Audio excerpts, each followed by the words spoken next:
Hey everybody, welcome back to the Badgerland Birding Podcast, bringing you birding news and stories from the Badger State and beyond. Today we're with Dee and David Simpson, and David does a ton of tours in Florida and I believe in other areas as well. And Dee does a lot of cool stuff with photography and creates a lot of cool things as well. So excited to talk to them. How are you guys doing down in Florida? Doing well. We've got some of your weather down here lately. It's been into 40s, I think. So That is that's not our pretty, weather. Our pretty weather cold is in for the us, man. 20s. Yeah. Well, it's a warm day for you, I guess. That's But actually summertime weather. yeah, yeah. We appreciate it though. So it doesn't happen very often down here. So it's nice. It knocks the bugs down. So Yeah, that's true. uh, We are actually getting a little bit of snowfall tonight, so oh, yeah, yeah, yeah. Well, we have that. Yeah. I've seen that twice in Florida in all my years here. everything's shut down, I take it. What's that? Well, Everything's shut no, it down. wasn't even enough to stick on the ground. It was so little. It was like a few flakes hitting the windshield, basically, is all we had. So we don't even get that much. It's not like in North Carolina and Georgia where it will shut things down. So, but yeah, yeah, we're enjoying sunny Florida. Been doing it all my life. So, been branching out a little bit lately into Ohio, or Arizona, New Mexico, Texas, and places like that. But Florida's still home for me. So. Um, but I always describe it as one of the most diverse states that doesn't have mountains in it. Because of the way we're situated here, we pick up a lot of that Caribbean influence where the Southern Peninsula is, and you get the Keys down there. You have a lot of tropical species of plants and even birds that come up in there, reach the northern end of their range in South Florida, Antillean nighthawks, and the Cuban race of the yellow warbler, and gray kingbirds, black-whiskered vireos, all that kind of stuff comes up into Central Florida. We have a few Central Florida specialties of sorts. We have caracaras, which aren't really a specialty of Florida, but a leftover from the days when when sea levels were lower and the Gulf of Mexico formed a land bridge with the peninsula of Florida, and we got a lot of Central American and Mexican species here. And we had at that time there were sloths and mastodons and saber-toothed cats and all kinds of crazy stuff in Florida. And as the Gulf of Mexico filled in and isolated the prairie regions of Florida, most of that stuff obviously disappeared. But we still have white-tailed kites, and we have a Florida version of the mottled duck, similar to one in Texas, and we have caracaras here. We have our own race of the grasshopper sparrow called the Florida grasshopper sparrow. We have a Florida race of the burrowing owl out here, so we do have some Western influence here in Florida as well. And when you get up into the panhandle of Florida, we call that South Georgia and South Alabama, basically, up in there. So we pick up species that are more Appalachian type, southeastern species up in that area. So it's really quite a diverse state. We do have over 500 species on our list. Still behind states like Texas and California, obviously, but pretty decent numbers. Yeah, could you take us back to the beginning and tell us how both of you started with birding? Like, how did you get into it? I started when I was 4, which is about 50 years ago. And I had a ruby-throated hummingbird at my aunt's house in Rockledge. She lived in a old wooden house out there, and she would take care of us in between my mom's nursing shift and my dad's shift at the Kennedy Space Center. It was a 4 hour overlap, and so mom would drop us off at my aunt's house, and we'd play with the cousins there. And one day I was sitting on the porch looking at the Turk's caps, which if you're an old time Floridian, you know what a Turk's cap is. We don't see those anymore. The popular landscaping plant, a red flower, and I saw the classic ruby-throated hummingbird going up and down and sideways and backwards and all that kind of stuff. Had his bright red throat. And somehow at the age of 4, I knew it was a ruby-throated hummingbird. I still don't know to this day how I knew that, but somehow I did. So that's my life bird number one. And then I got into around the first grade or so, we had a class, our language arts class, which was the first grade version of English, basically. Um, we were learning how to write at that time, so they would write down poems on the chalkboard, and we would copy them down. And every week there was a theme, and one week it was birds, and it was just robin, redbreast, bluebird of happiness. I don't even remember what they were, but I remember it was some birds. So I got a book, a little golden guide to the common birds of North America, and So I'd have my parents read from me from that book instead of storybooks because I was more interested in the birds and all that. And I joined Audubon at the age of about 14, um, which was the same age I started keeping lists of birds for Bird Study Merit Badge and Boy Scouts. And when I joined Audubon, I found out there's other people that like birds too, and it kind of really exploded from there. And of course, it just kept going and going until today. Um, so that was kind of a nutshell of how I started my first 10 years or so of birding. But I came to it much later in life. Um, I moved here to Florida back in 2000.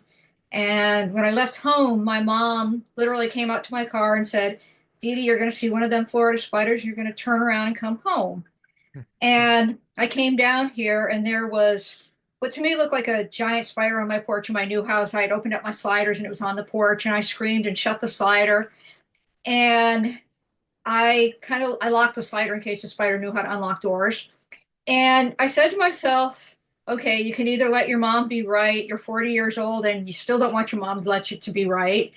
And I said, you can either let mom be right and turn around and go home, or you can figure out what's going to hurt you here and what's not. And I bought the Audubon Guide to Florida, and eventually I became a master naturalist, and yada yada. Here I am, a bird naturalist now. yeah. You just yada yada us like George Costanza. Yeah. Yeah. Very cool. How have you guys seen the birding scene change? Because obviously, David, you've been doing this for a long time. Do you feel like there's a big difference between when you started now and birders starting today who might be like 4 years old? Like they're gonna have a totally different The experience than you did. technological different, yeah, the technology differences now, and with social media, we have young birders clubs now. I mean, I was the young birder club when I was started. When I was 14, I was the only person under probably 40 in the Audubon Society at the time. And there was one other guy who was on the first Christmas bird count I did. He conked out halfway through the day, and I never saw him again. So I became dealing. But now we've got eBird, we've got lots of different resources out there. Bird uh, Birds of what used to be Birds of North America, now Birds of the World, is an amazing resource you can subscribe to, and you can find out about any species in the world, basically. Most of what's known, or a lot of what's known about it, is in the species accounts under Birds of the World. And I refer to it quite often, actually. I've got a book called The Handbook of Texas Birds I picked up at the Rio Grande Valley Festival, and they often refer to different subspecies that occur in Texas. And whenever they do, I go log on to Birds of the World, go to the account, and see what those subspecies are, and see what other subspecies are out there, and sometimes find other species. Sometimes you get lost in it, and you go off and get to this species and another species and another species and all that. So all these resources that are just there at your fingertips. That when I was a kid, you had to go get a book or something like that, or get an encyclopedia, which most people today don't know what an encyclopedia is. But that used to be, this volume of 26 books that you put up on your shelf there and had all kinds of great information in it. Now you can just pull out your phone and get all that stuff and tons more information. You can go on eBird, ebird.org. eBird has changed things a lot as far as being able to record data for me, because I really like recording data. But also you can go onto eBird. Even if you don't keep bird lists, you can go onto eBird and find out all about distribution of different species of birds throughout the world, and pull up photographs and audio recordings, and sometimes pull up live maps of where they're occurring, and it's just amazing. And every time we do a presentation on eBird, we have to update it, because every time we do it, they've added more things since the last time we did an eBird presentation. So we've done a number of those over the years. Always have to find out what new stuff is out there with that. So the technology is pretty amazing. There's less birds around, overall numbers of birds. Yeah. But we know more about where to find them now. So ironically, if you do a big year now, you can get more species than you would have gotten 50 years ago, even though there was probably more species or certainly more birds around 50 years ago. It was much harder to get information on it and find them. You had to call people and get on phone chains. When a rare bird shows up now, it gets on eBird or it gets on Facebook and just takes off in social media. And before, you get your copy of North American Birds every 6 months or every 3 months or however it would come out. and you find out about all those rare birds that you never heard about that were all over the place. So I think the technology really is the big thing that's changed birding, and younger birders coming up and even older birders starting these days probably don't really realize just how much more difficult it was to do things like big years and to get information about rare birds and all that and to go find birds back in the day. So Yeah, even back in, I started doing the newsletter for Space Coast Audubon back in 2001 or 2002, because I was the only person who knew how to use electronic publishing at the time. And to me, it was just amazing, like looking back on it. I remember my first year when we put the numbers for the Christmas count, for the Cocoa Christmas count in the newsletter, there was a crazy number. I think it was for SCOP of something like 200,000 or something crazy like that. right. And I remember calling the bird count person who gave me the article for the newsletter. I said, "Hey, I think there's a typo. Isn't this silly 200,000 birds?" Yeah. And he's like, "Yeah, that's correct." And I don't think we've seen any numbers close to that No, since we've then. actually There's had one or 2 years, but there's been but the that was Indian River Lagoon is a major wintering area for lesser scaup, and numbers vary tremendously. But we had a few years back, we had a count of over 2 million scaup Oh, yeah. actually. wow. That's a Um, lot. But and that's a significant portion of the lesser scaup population in the world, really, that stays in that Indian River Lagoon system there. So it makes it really important to scaup, obviously. Now, when I was a kid driving up and down Indian River Drive, we would see coots out in the Indian River Lagoon, and the scaup numbers had plummeted out there because every city along the lagoon was dumping raw sewage out into Mm. to the yeah, lagoon, and so the water quality and the the shellfish that they were feeding on and the seagrass and everything else were just dying off out there because there was all this pollution in there, and so that was curtailed. I think the last city to stop was Titusville in the late 90s or something like that. So the lagoon health has come back. It's still getting beat up by fertilizers and other things, but the health of the lagoon has come back, and the numbers of scaup have come back up to where in 2000 we were getting a couple 100,000, but in the 60s we were seeing 5 to 700,000 were being seen, and now more recently we have this this these flight lines that are very unpredictable, but if you happen to catch one, you can watch scaup fly for an hour and a half to 2 hours, just all going in one direction. And just one guy, Jim Eager, that lives over at Cape Canaveral, from his porch one time, he videoed, I think, for 45 minutes just the scaup going by. They could see from his porch there in Cape Canaveral, and they were flying over the Banana River, part of the Indian River Lagoon out there at that time. But we've seen the flights as far north as Titusville, and then sometimes they go further south. But it's extremely variable. But it's not unusual today to maybe get 500,000 in an area, but it's hard to count that many. I mean, just that's a mind-boggling number. So yeah, perhaps Scott was a bad example, but I do think the numbers yeah. are going down. Oh, numbers in general are going down. A lot of Yeah, waterfowl, a lot of species for the we used Christmas to count, see. especially we've been seeing. Yeah, a lot of species we used to see. Some of it's global warming related. Like we don't see hermit thrushes down here like we used to, and song sparrows. Song sparrow was a fairly, uncommon but regular bird for the first 40 Christmas bird counts, which I think was up until about 1990 or so. And then we'd seen them on all of the first 40 bird counts in Cocoa, and then we missed them 3 years in a row. And since then, we get them about maybe half the time. We might get one or two song sparrows, and that's one that's probably just pulled a little bit further north. But duck numbers are down in general, which again, they may be wintering further north of us. The habitat where we used to see a lot of songbirds and sparrows and stuff is now housing developments and stuff like that. So we've actually kind of countered some of the lesser numbers of birds by becoming better at finding birds, like I said, again, through technology, eBird and stuff like that. And we've had more people studying the areas. And so we've been able to kind of, in some ways, mitigate for the loss of birds by being more strategic and better at finding some of the birds. So I think so. Are there any species that you've seen an increase in? Certain species have increased.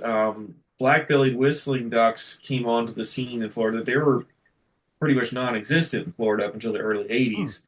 And they started in the Mayaca River over in Sarasota area in the southwest part of Florida.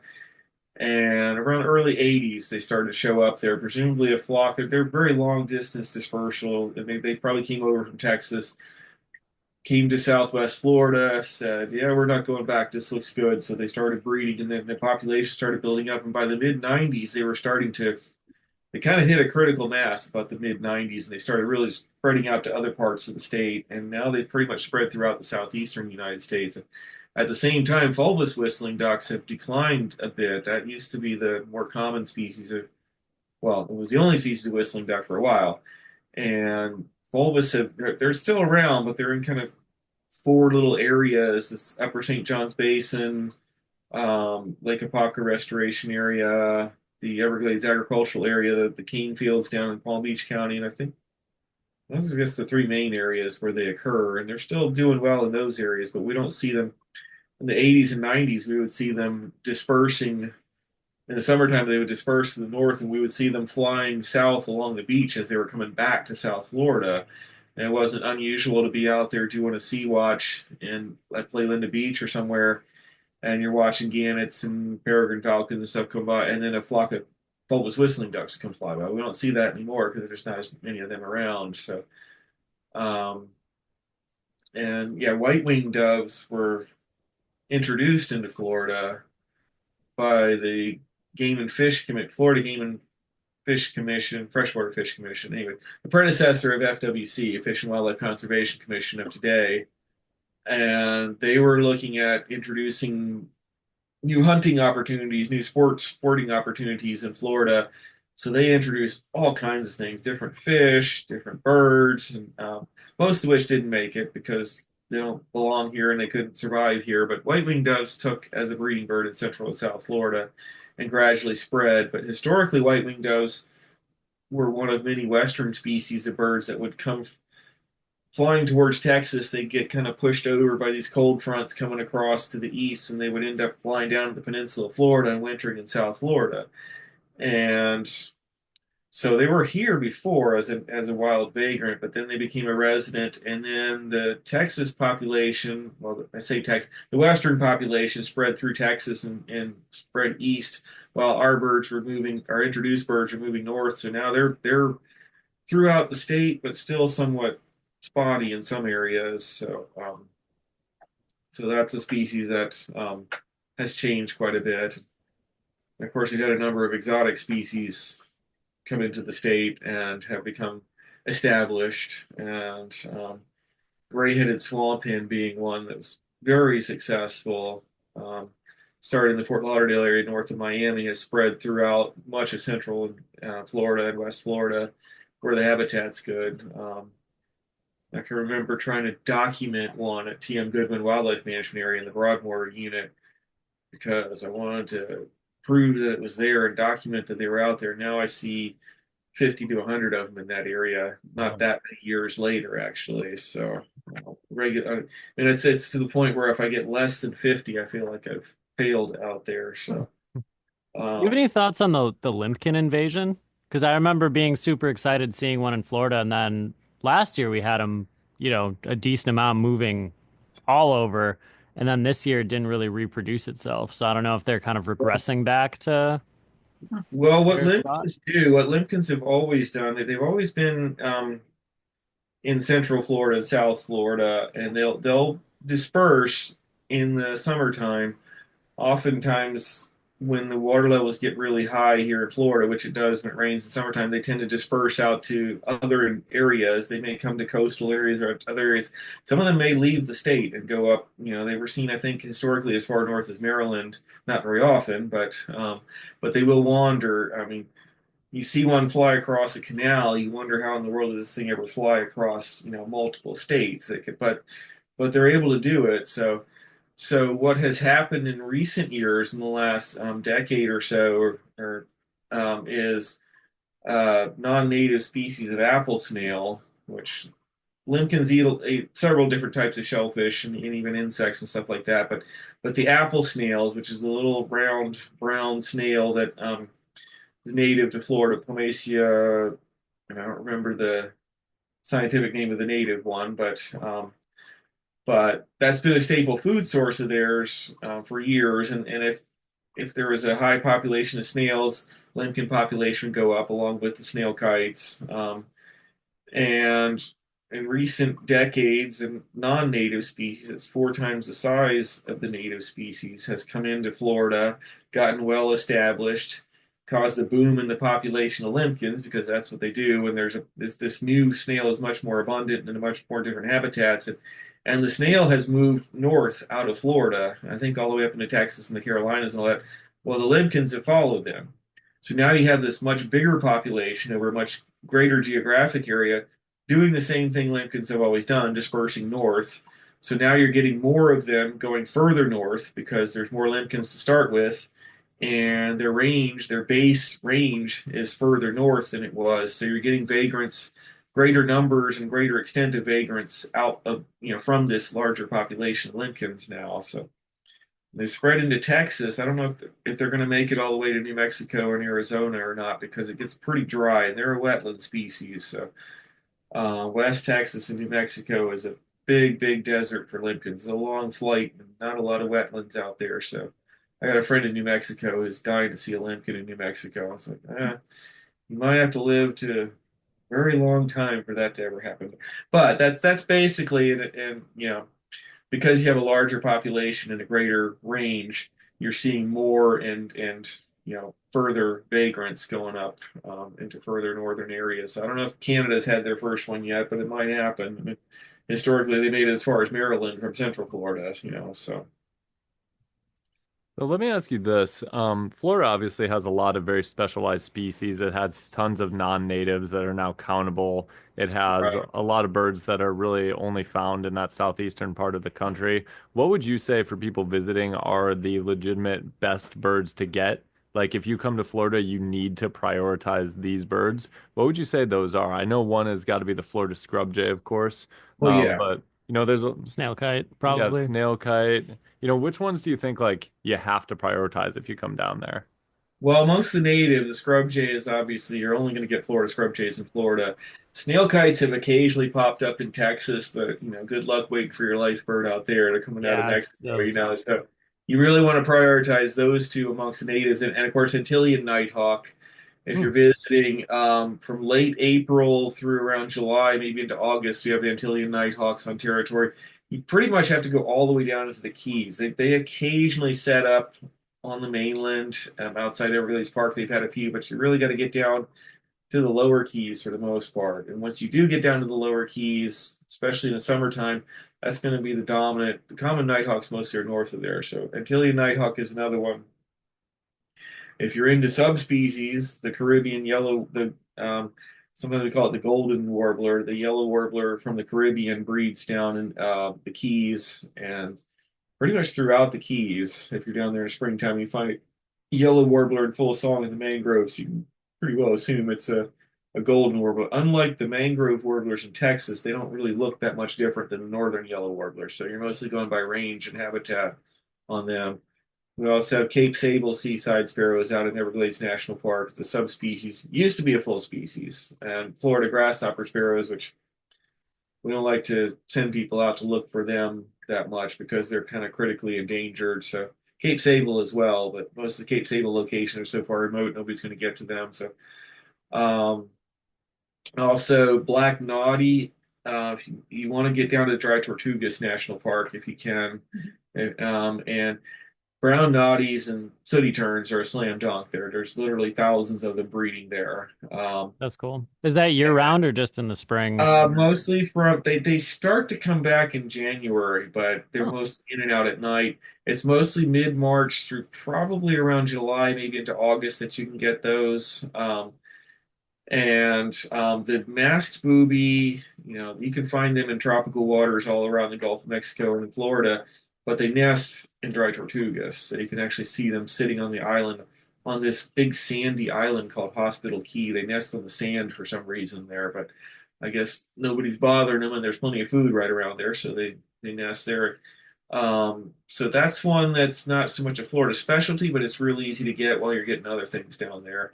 If you do go a little bit later in the season, like more towards mid-May at Tortugas, you'll often get the bridal tern sitting around out there on the much easier than trying to see them offshore waiting for a hurricane to blow them in. And So those are a couple of things. And of course, black whiskered vireo down in the mangrove habitats. Mangrove cuckoo is another one. Those are going to be down there in the well, both of those will use tropical hammocks down in the Keys as well as the mangrove habitats. But those are species that you would want to get down there. Black whiskered vireos do show up the coast a bit, but they're easiest to find down in the Keys. So you really want to, if you really want to get the specialty birds, Miami area for exotics. Most of the exotics you're going to find in Miami. A few are more prevalent in Fort Lauderdale. Things like blue crown parakeet and Nande parakeet. Blue crown you can hardly miss in Fort Lauderdale area. Anywhere in Broward County around TY Park, as we call it, has got blue crowns all the time. You just go in there, pull into the park, turn right, go park somewhere, and just look around the oak trees. There's going to be blue crown parakeets there. Um, there's also red masked and mitered parakeets, which I believe are counted, and yellow chevron parakeets. There's various places you can find them. Um, I could try and describe it to you, but it would probably be meaningless. What about white crowned pigeon? Oh, white crown pigeon, that's another good one. Yeah, those are very common. Mostly, you can get them year round. But they're most common in the summertime when they come up from the Caribbean and breed out there. Early in the morning is a good time as they're coming from the roosting areas. You'll see them flying around the upper Key Largo area around uh,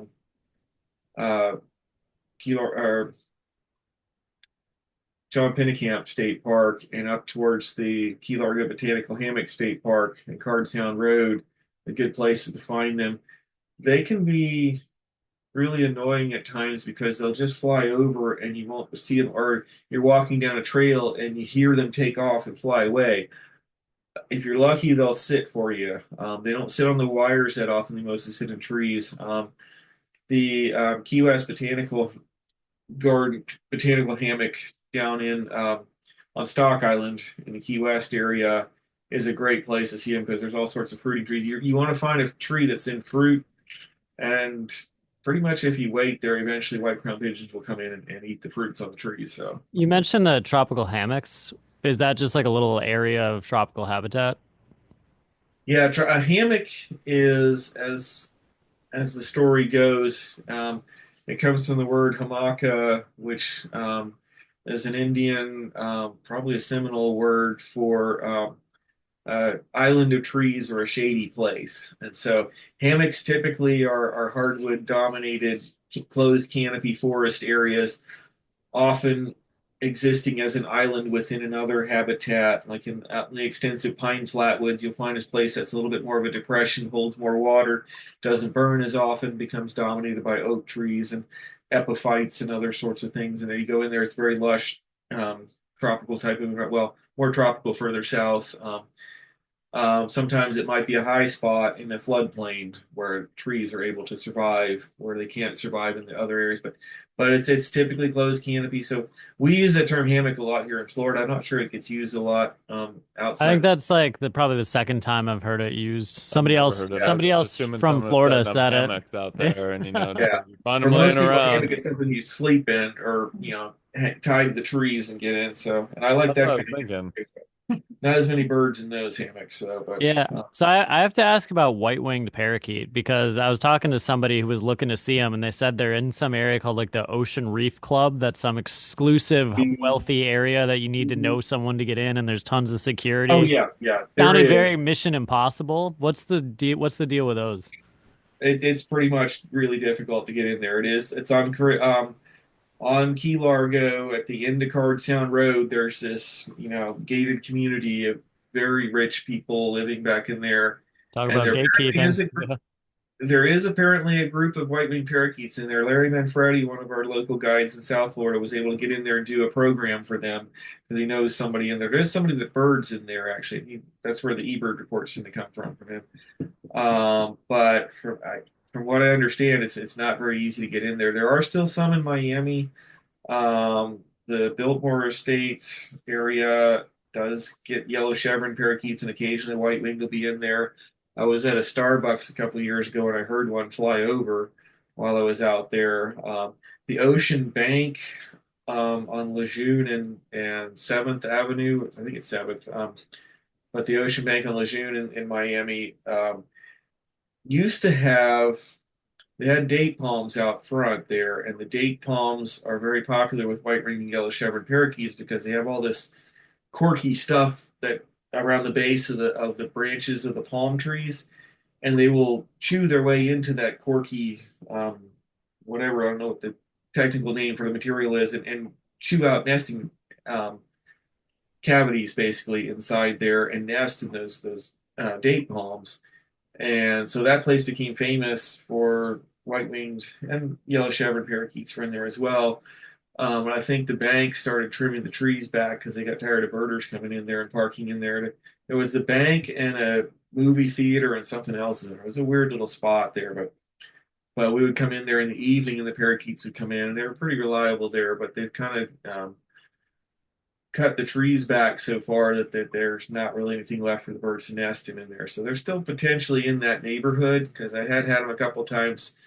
We'd go to the bank and not see them, and then we'd cruise the neighborhood and look for them. That's a bird. They both white-winged and yellow chevrons really like mangoes, and a lot of people have mangoes down in Miami. So if you drive around South Miami, Miami Shores, and places like that, you got to be a little careful about where you drive exactly in those areas. Not all the neighborhoods are that good, but if areas where there's mangoes, and most of these people don't even harvest the mangoes, you can tell you're in a mango neighborhood because it stinks in July because the mangoes are falling on the ground and rotting out there.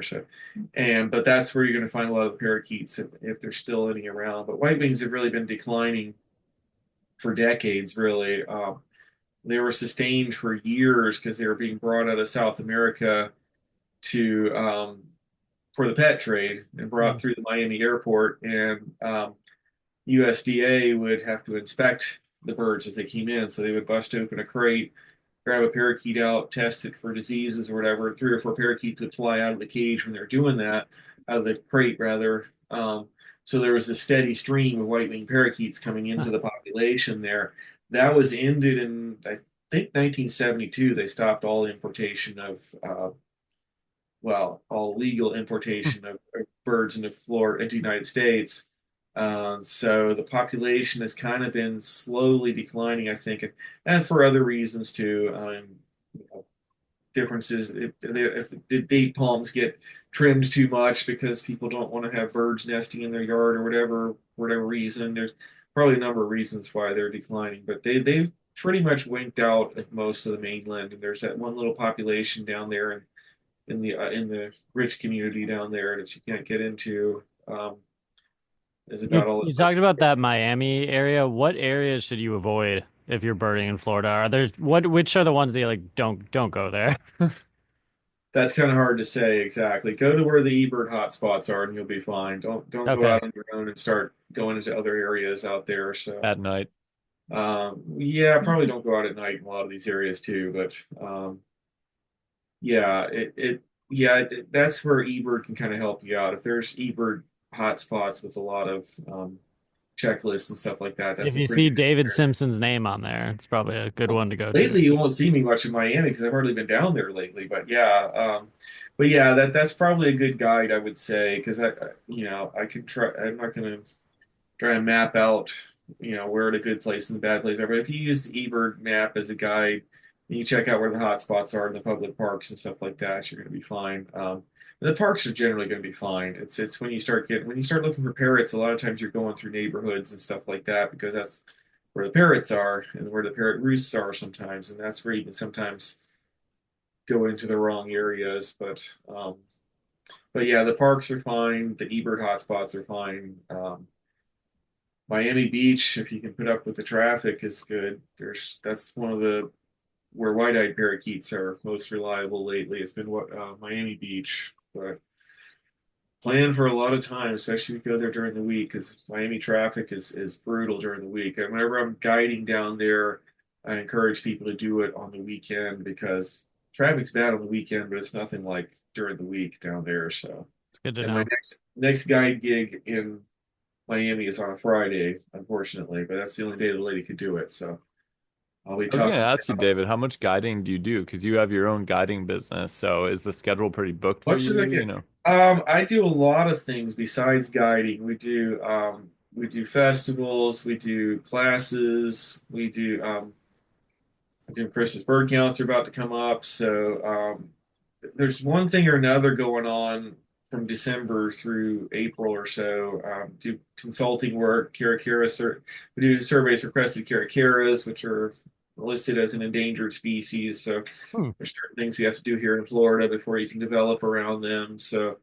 And gopher tortoises are somewhat protected, so we do a lot of surveys for them, scrub jays and other things like that. We have a fair amount of environmental laws, so I do a lot of consulting work. So it's, some of it's guiding, some of it's consulting work, some of it's just doing bird surveys or teaching birding classes or bird festivals or I don't know. It's just a lot of different stuff going on. I've actually had the last week or so have been kind of nice. I haven't had a lot of stuff scheduled. That's about to change. Tomorrow starts the Lake Apopka Birding Festival, and I got 5 days in a row doing trips with that. And then I come back and do a talk for a kayak club, and then the following week starts the Christmas bird counts. And in the middle of that, I'm doing a trip for the kayak club. We're going to talk about water birds and wading birds, and then go out on a kayak trip and show them water birds and wading birds. And I've got another thing with Marion Audubon,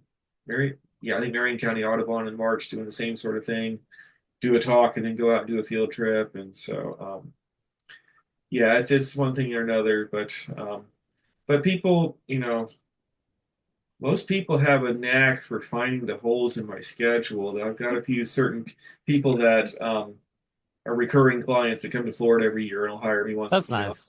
they usually will most of the time I can consult I can as busy as things are, I can often accommodate people when they do have requests for stuff. And if not, I know other guides and stuff I can often send people out to if necessary. We all kind of know each other in the guiding community, so and Yeah. I know who likes to do what, all that. So I can usually find something else, or if nothing else, I can just give you a real good long explanation of here's where we would have gone had I been available that day. So try and follow this, so Gotcha. Did you? Yeah, what's the most common thing people ask for when they come for guiding? Is it like one particular place that they want to go to, or is it a species? Like what do you see most often? there's a couple regions that are most popular.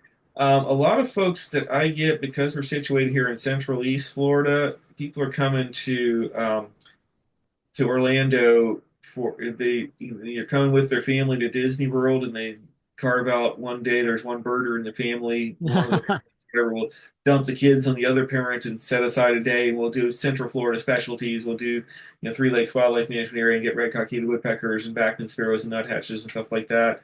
Um, so the regions that are most popular are the kind of that Circum Orlando area, Orlando and the Space Coast area, because that's where they're situated. They're in town for a meeting and they'll schedule an extra day. So that, the meeting gets out on Saturday, and they'll stay over Sunday and hire me, and I'll come pick them up at the hotel and take them around or whatever.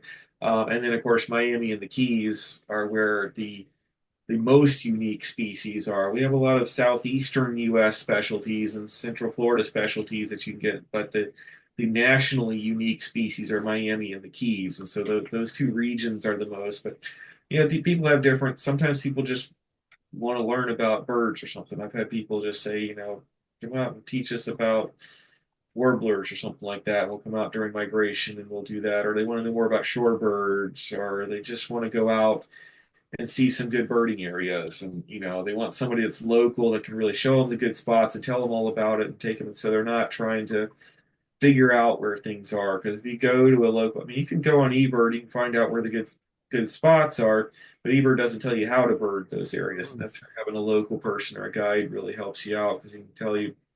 And of course, if you go with me, I'll tell you most of the time. I'll tell you all about the history of the place there too, and why. One of these old time birders that'll tell you, oh yeah, back in '06 we had this over here and that kind of stuff. So but I can tell you about the land management. If we go to St. Sebastian River Preserve or Three Lakes Wildlife Management Area, I can show you the land management that they're doing and tell you about the history of it and that kind of stuff, or some of the cultural history of Florida. And I can drive around. I don't mind driving around Miami, but I don't recommend it if you don't like big city driving. It's not on the order of New York or whatever, but it's gotten a lot worse in Miami. And but I know my way around and where to get to the spots and where the good birding spots are down there, the main ones at least. Do you have a most clutch guiding moment where you were just like, I didn't think we were gonna find X species and we did, or like we found the super rare species or something like that? There was kind of a weird. I had this was kind of one of the more bizarre guiding gigs that I had. This lady she was at a meeting in Orlando. She had a little bit of time she carved out. I think she was kind of playing hooky from the meeting. I got the impression. I went and got her, and we drove down, and she had a short list of species, and they were all kind of low percentage species. And it was in September, and we got a Backman sparrow like immediately, and that's like one of the worst times of year to get Backman sparrows. We went to Prairie Lakes Wildlife Management Area. I got out and just at the entrance gate and got Backman sparrow like right off the bat. And so I'm looking. She said, "Well, I've got to be back at like 1 o'clock." I think they were taking roll call, or at that point she would get caught for being gone or whatever. So I'm sitting there calculating. I was like, well, gray-headed swamp hens, at the time they were still called purple swamp hens, they've been seen just recently down at this place called Lock 7 JC Park, which is basically you take 441 down towards Lake Okeechobee. When you hit Lake Okeechobee, there's this really neat little park there called Lock 7 JC Park there. It's a park along the edge of the Lake Okeechobee. You can see a lot of neat birds there. And I said, well, they've had gray-headed swamp hen. We've literally got enough time to drive down there, spend about 10 minutes, maybe 15, looking for the bird, and then take off and get you back to Orlando. So do you want to do it? She said, sure. We'd already had all these, really good, well, really low percentage birds, all like that. So we drove down there, go out, get out on the dock, and bam, there's a swamp hen right there immediately. And then we drove back. So it was just one of those things. Some days you're out looking and the birds are just not coming out, and you're just like, I you just almost want to apologize to the people. It's like, sorry. Yeah. And then you get these other days where everything comes out. I mean, I had another day. This guy was out in November. He wanted to see snow goose and bulbous whistling duck. And I'm like, snow goose is a pretty rare bird. They're around down here That's a in real November. random one to try to find in Florida. Yeah, I know. It's like you come to Florida for a snow goose. I'm like, okay, well, we can try. We got a snow goose that day running around, and the other thing was fulvous whistling duck he wanted.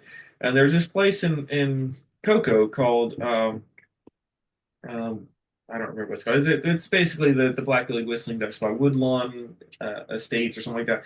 It's a trailer park area with these square ponds in the middle of them, and the trailers are situated around there, and you can kind of come in to where the drainages come into the pond there and look, and it's good for black-bellied whistling duck. There's been black-bellied whistling ducks there for probably 20 years now.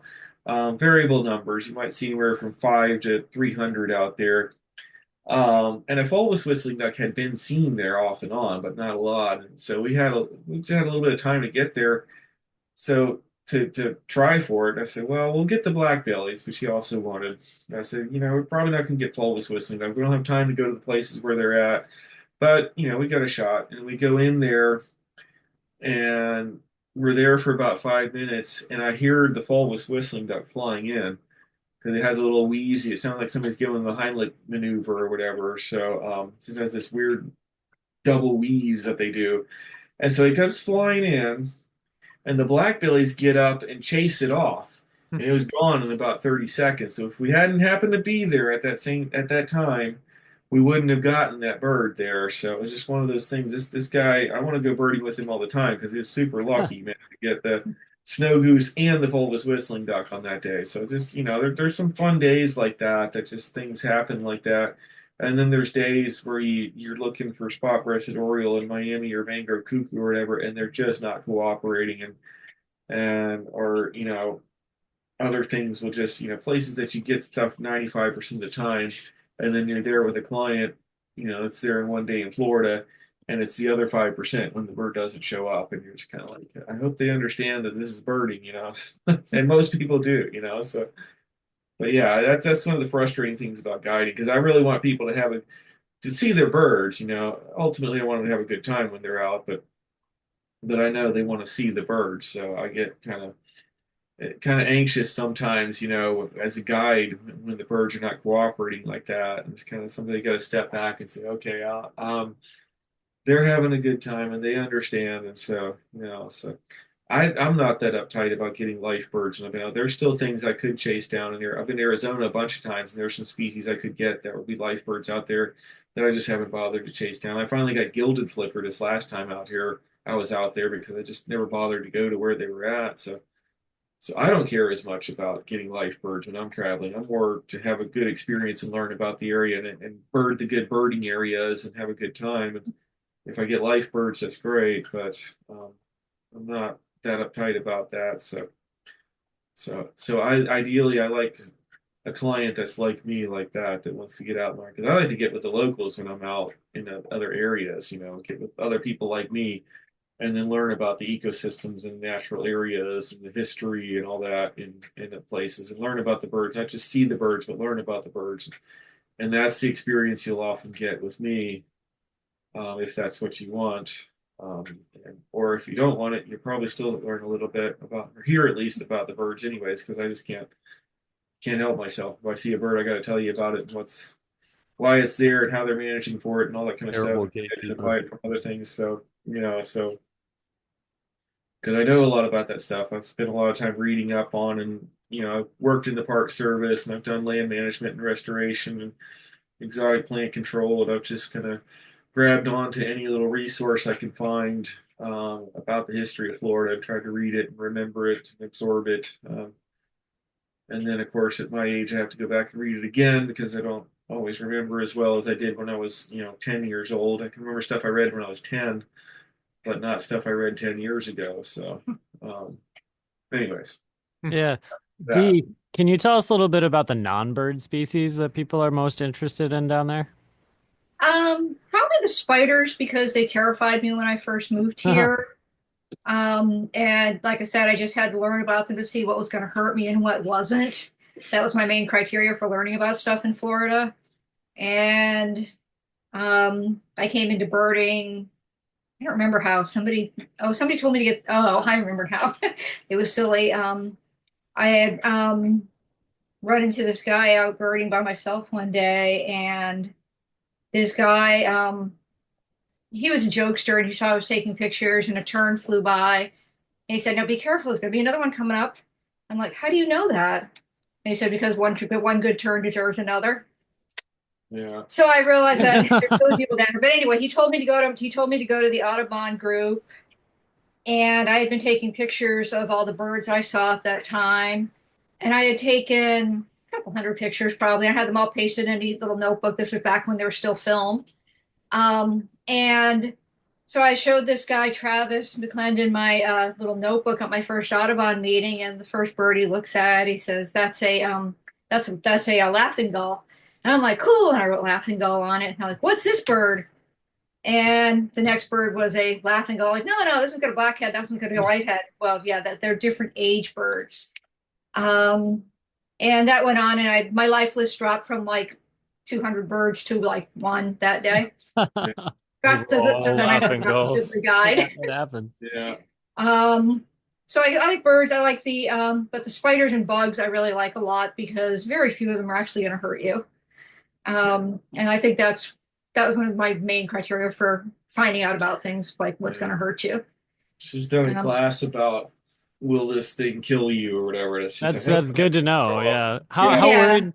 worried do you have to be about gators That's and exactly what I was snakes gonna and stuff? ask. Yeah, Well, I feel that's like the thing. Florida's always like Gators aren't going to cottonmouth bother you gators. that much. Well, if they haven't been fed, we do Yeah. have some people who will go and feed the gators, and then the gators have to be trapped and put down because they'll become very aggressive. Yeah. And it's not fair to the gators, but what are you going to do? Yeah. So we do have laws about like not feeding wildlife and such. Yeah. But I don't know. I got stuck out at Goodwin Wildlife Management by myself one night, and I didn't realize how far out I had walked, and I had to walk back. It was getting very dark, and I see these lights on either side of me, and I'm like, those are alligator eyes. Yeah. And nothing bothered me, but man, did that give me a heart attack being out there by myself late at night like Yeah. that, not realizing like I just never knew how many there were out there until I was walking back There on is a the lot, dike yeah. coming back and on both sides of me, and I'm like, wow, there sure are a lot of gators out here. Yeah, but you generally, I But mean, if you go, we have had people get attacked because they've gone swimming out with an area that's right really in fresh heavily water. infested with alligators, and if you do, even I don't go walking along the edge of the water at dawn or dusk because that's the time the gators are hunting, and they generally don't recognize people as a prey item because if you think about alligators evolved back in the time of dinosaurs before humans were even a thing. So they didn't develop an instinctive knowledge of what humans are. They can learn, and they will learn to associate people with humans, if people with food rather. They'll associate people with food if you feed them often enough, and that can become a problem then. But we're not considered a prey item for alligators for the most part, and even in a lot of cases they'll take off as soon as they see you. So you really don't have to worry too much about them. Even if you get close to them, they're not likely to attack you or anything. It's very very rare that alligators attack. Um, you're more likely to get stung by a killer bee or something like that than get attacked Yeah, by and in alligators. fact, with all the with all the insect I photographed and everything, the only time I actually got hurt by something was when we were playing Pokemon, and this wasp just came out of nowhere. We are just walking across the parking lot. A wasp came out of nowhere and stung me on my lip, and I looked like a Yeah, Cardassian for a couple of weeks, for about a yeah, week, because my lip was like out up to here. It was yeah. really weird. But I've never, We do have some nasty bugs occasionally in Florida, but yeah, but nothing that's wasp, really going to kill you, it's not really. going to kill you. It might make you uncomfortable for a Yeah. while, but Is they're not really is killer bugs. But summer birding kind of unbearable with like the mosquitoes and stuff, or is it pretty Oh depends on my. where you go. Oh, that's the The horse flies are actually pretty bad in some Oh areas yeah. too. too bad in the If where was you it? Oh, the celery fields, was it where the mosquitoes were? No, that was in What was the name of that place? that was up in Palm Coast Palm Coast, yeah. yeah, there was a Oh, place in Palm. We went to some water treatment or some ponds at a water treatment facility when Birds of a Feather Festival was a thing up in Palm Coast, which is between Daytona Beach and St. Augustine. And in February, the mosquitoes were absolutely horrendous to the point where I was actually getting well. They don't, David is like you know, impervious to them. This is the first time he yeah, had welts everywhere, yeah, and like I even don't, under his shirt. It was yeah, it was horrific. yeah, that was Oh, really bizarre because February is a time where we typically don't get them, but something about those ponds was just good they for breeding just mosquitoes out there. So, oh but man. generally, summertime can be good. It can be really bad for bugs, depending if you're in a wet area, swampy area. The salt marshes can be really bad sometimes if you're near the coastal areas. But you don't want to wear long sleeves in Florida in the summertime. That's one way to get away around the mosquitoes, but that's almost worse than getting bit by mosquitoes. If you do visit the Everglades or the Upper Keys in summer, it's really, really bad for mosquitoes. Yeah, But you really again, need some bug spray or but something. again, if you stay out of the mangroves, you'll usually be okay out there. So, but I mean, it's hard for me to say because I've been out working outside and playing outside all my life, so I'm fairly used to mosquitoes and deer flies and stuff like that. They don't bother me quite as much. Um, chiggers are more of a chiggers and ticks in North Florida can be a real problem. That's really Mhm. because they go with you when you go back home. Hmm. Chiggers stay with you for a couple of weeks afterwards. So, but I would, it's not that big of a deal. There's ways you can mitigate for, put on some bug spray. You know, um, summer is kind of brutal. We do have things like, there's swallow-tailed kites out here.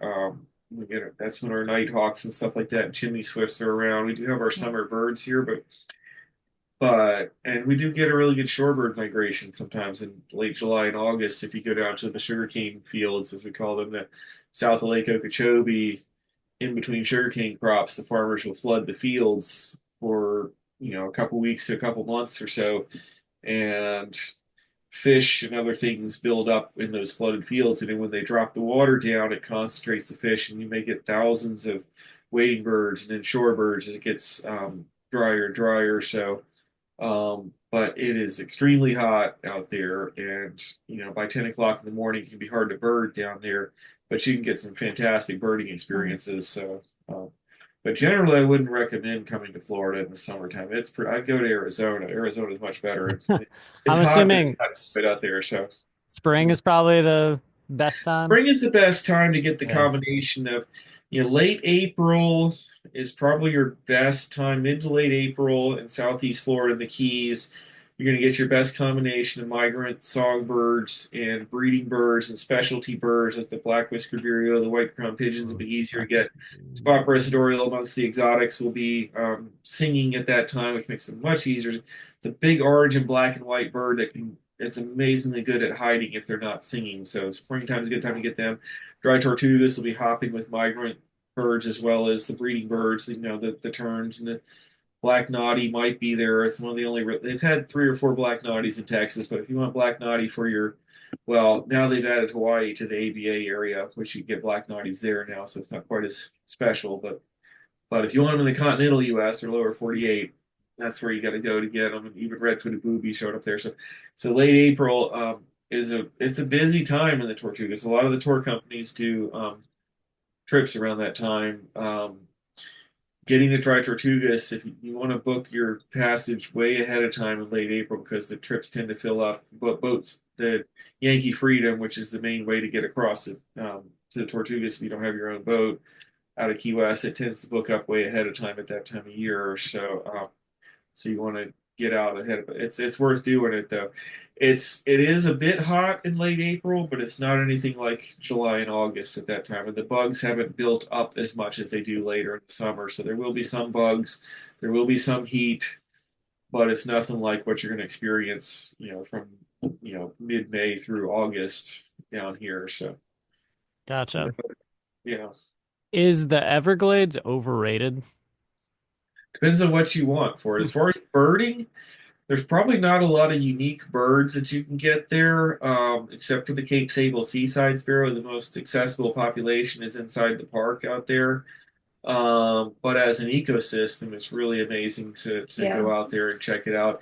If you drive in from Florida City there and you go through the Taylor Slough area there, you can go check out the Royal Palm area, which is where the park started. It was originally the Royal Palm State Park. That was I think it was the League of Women Voters that bought up 40 acres around what was known as Paradise Key at the time, which is one of the few places in the U.S. where the Florida Royal Palm grows there. Um, but you can go in there and you can drive out to Flamingo and you just go through the succession of habitats as the land slowly lowers down. You go through the pine woods areas and it starts to give way to open prairies with scattered hammocks out there. And then you start to pick up more mangroves as you get closer to Flamingo and all that. And then you get down into Flamingo and you can look out on Florida Bay, which is, if you catch it at low tide, there's birds all over the place feeding in the mud flats out there, in the shallows out there, and a lot of shorebirds winter in that area. You can actually get flamingos at Flamingo occasionally. It's also a good area to get. You get both the American crocodile and the American alligators out there. The crocodiles tend to be on the saltwater side of the locks and the bridge out there, and then there's alligators further up in there. So you get a mix of.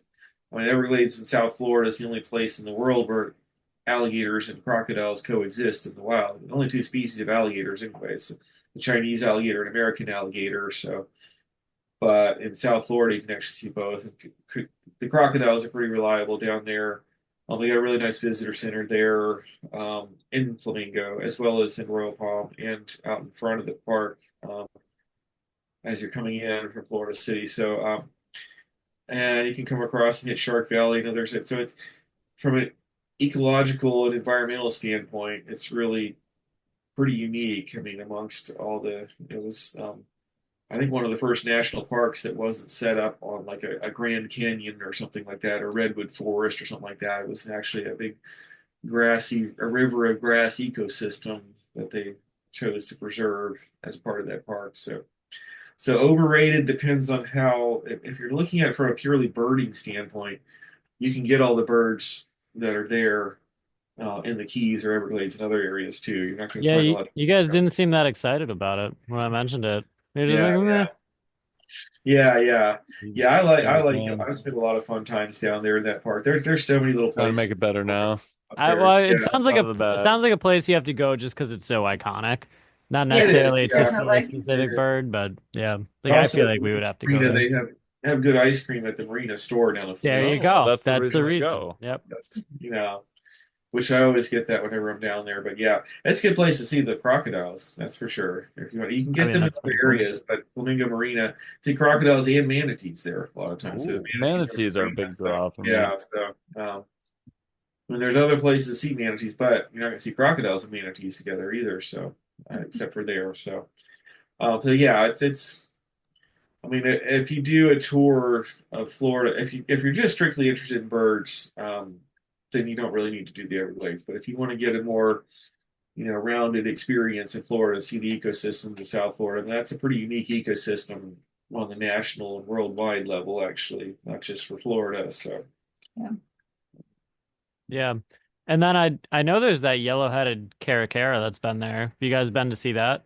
I missed that by a little bit when I was we did a pelagic trip out of the marina across from Alita River State Park, and I didn't get there in time. It was feeding around the dumpsters there, but so I've not seen that one Majestic. yet. But that has been it's been around for 3 or 4 years now, apparently, and Wow, I it's didn't know that.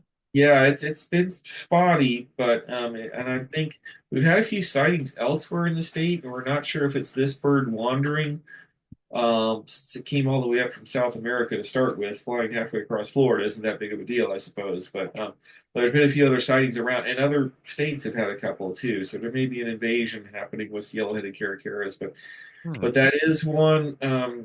Alita River State Park down in Miami is one of the better places to see it. South or the Tropical Audubon Society has a rare bird board. I don't know the URL off the top of my head, but you can probably find it by Googling it. And Brian Raposa, who's a teacher down in Miami and also a bird guide, and he keeps up the rare bird alert. So you can go on there and he keeps up, has all the latest rare birds that have been seen in South Florida and keeps updates and what the latest sightings were and all that. So that's a good place to find information about that and eBird to find out where the latest yellow-headed caracara sightings have been down there. But yeah, I'm hoping maybe when I go down there in January to guide this person, I can convince her we need to go look for the yellow-headed caracara because that would be a nice one for me to get. I mean, I've got, I think, 480 something species in Florida. I could probably be a lot higher than that if I cared more about my state list. I'd have yellow-headed caracara for one thing by now, and the gray gull, Sounds but like all of us. yeah. But I used to do listing a lot more. Now it's more, I like to do guided trips and classes and festivals and things like that where I can kind of share about, teach people about birds and stuff like that. And I like to go out on my own as well and do stuff, but I'm not as keen on going up and finding state birds and stuff like that, or even county birds. I do it opportunistically,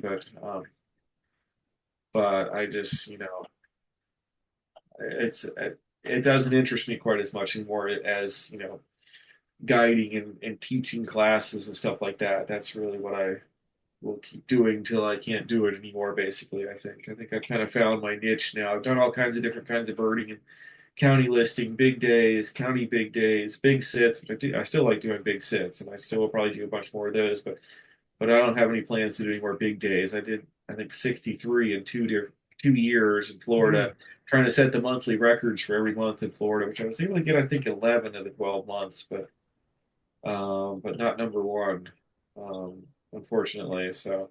Um, I did eventually get number one, and then my little birdie protege, Andy Bankert, went out with his young friends and then beat our record a couple years later. So You can I take credit for held that number if he one. was your protege. Be like, I taught him everything he knows, so it's basically still my I record. started him. Actually, I didn't start him. His friend Tony Flory, who was a mutual friend of ours, got him started in birding and introduced him to me. And then I got him going a little bit, and then he just took off and started, birding with everybody else, and Victor Emmanuel and everybody else. And he went to Alaska, went to Hawaii, went to Colombia. I think Colombia or I think with Ecuador. Now he's in Alaska. So, and that seems to be where he's decided he likes to be. So, I can claim some, I'll claim 1% of what he's done in the, years since I met him. So, anyways, but So when we saw you guys at Rio Grande, you had some puppets, some educational yep, puppets. You guys have those around? we Could got a you couple pop of them those out so we here. can see? So, Yes, we have our scrub Yeah. jay. And I really like scrub jays. I've been banding them for a couple of years now, helping band them. And so I made sure this one had, he was banded this year. He's got the silver band, which has the number on it, got the green band, which indicates our park, and the colored bands to indicate the specific bird it is. The combination of the four is the specific bird. But we use a lot of puppets when we teach. Not just kids, actually. The adults really seem to like them a lot too. I think it's important for one to have a little bit of humor to break up the class because you don't just want to be spouting facts and figures. But also, it's good, I like to demonstrate how they feed and stuff like that. They're tactile feeders, and we could sit there and say it's a tactile feeder. We could show a video, but it's just sillier to have one in class and show it tactile feeding in the class. she makes all these puppets herself too. So Yeah. Yeah, that's cool. goes into a lot of detail into making sure they're accurate and all that. She comes in and says, "Does this look right?" And she shows it to me and says, "No, that needs to be a little bit longer." Or, yeah, that's good. So yeah, so the detail is actually pretty good on it. As best you can without putting actual feathers on the puppets. So yeah, Very it's cool. kind of fun, and I like teaching a lot too. So yeah. She's a lot. She serves as an interpreter when I start going off the deep end and getting too technical and start talking about tertials and lures and all that kind of stuff, and start talking about feather tracks and all these kind of things. And she can kind of bring it back to more. He's talking about the wing. Yeah, yeah. So she helps out a lot with, and field trips as well too when we get out there because I sometimes will go off on some tangent and forget that I'm talking to beginning birders, and I can usually tone it down a little bit or understand the audience, but sometimes I do get off on tangents. So she's good at keeping it understandable for people or reining me back in if I get too far off on some tangent or something. So Yeah, where can people go if they want to book a tour with you? You can you can email me at simpsondavid@mac.com. You can text or call at 321-720-5516. That's the phone number. Texting is probably the best way to get a hold of me. And you can go to www.birdingwithdavidsimpson.com and to find out more about us. And you can actually contact us through, I think we've got our contact information on there as well. So, and those are that's the best ways to find out about us. I say texting or emailing is usually the best way to get a hold of me because sometimes I'm out, I can't always answer the phone because I'm out with other people or, doing whatever, or I got the phone turned off or, usually not the phone turned off. But anyways, yeah, and her blog is d@8am.com. 8 spelled out, not the number 8. No, it's number 8. Oh, it is the number 8. Oh, Yeah. well, I just click on it. I don't ever type it out. But yeah, so d@the number 8am.com, is it? Yeah, d@8am.com. Yeah, so she has a daily blog that she does. Each day there'll be a picture of a bird, a spider, a bug, a plant, whatever she happens to have a picture of. She'll do a lot of research into learn about some scientific facts about it, and then come up with a 4-line poem about it to help you maybe remember it a little bit better. And then she'll have some links, so some of the research that she found out there, so you can learn about different stuff that way. And if you subscribe to it, you'll get, every morning at around 8 o'clock, you'll get an email with the latest entry into the blog. Yeah. I've been doing that for 9 years now, so there's a lot of entries. It's a daily thing. If you get on it, you can go back and look at the archives and all that and go way back, and you can even search by species, I think, too. So if you want to find all the, the orchard spider or orb weaver spiders, whatever, or different birds or whatever, because there'll be different. There's a lot of different things you can say about different birds, and sometimes there'll be birds you can see another picture of a bird and then tell about some other aspect of the bird's life or whatever. So we have a bunch of stuff from it. Most of it's Florida based because that's where we are, but we did Ecuador.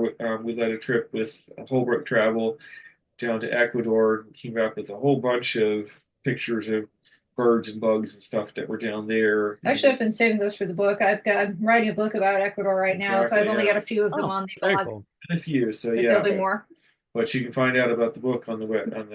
So she'll take the blog entries, it's really nice photographs, and then just print them out in a book form with the rhymes on there, and so then you can have it instead of looking at it on your phone or on your computer screen, you can have it in a book form there. So it's a little more accessible. When the internet goes down, you can still look at the book. So that's cool. Well, thanks so much for joining us, guys. Appreciate your time. sure. Yeah, thank you. Thanks for having us. So. Yeah, we'll put a link in the description so people can get the contact info. And thanks everyone for watching and listening to this episode of the Badgerland Birding Podcast.